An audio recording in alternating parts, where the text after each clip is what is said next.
છે એ જગદીશ એને યો મે ભક્ત્યા પ્રયચ્છતિ તદહમ ભક્તિપૂર્વકમ ભક્તિપૂર્વક અર્પણ કરવું જોઈએ. બાળકોમાં પણ 2000 જેટલા સાધુ સંતો અમદાવાદ આપણે જોઈએ છીએ રથયાત્રાની પૂર્ણતઃ શરૂઆત થવા ઘડીઓ ગણાઈ રહી છે. ગુજરાત રાજ્યના માનનીય મુખ્યમંત્રી શ્રી ભૂપેન્દ્રભાઈ પટેલ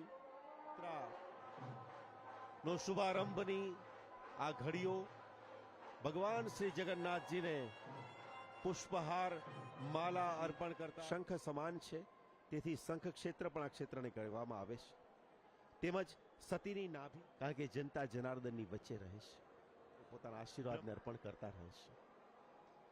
ત્રણેય રથમાં વિદ્યમાન ભગવાન શ્રી જગન્નાથ અને શરૂઆત થઈ રહી છે ઘડીઓની એક ક્ષણની કે જેને નિહાળવા માટે જેમની પ્રતીક્ષા આપણા સૌના નયનમાં છે તેવી રથયાત્રાનો આ શુભારંભ. જય જગન્નાથ.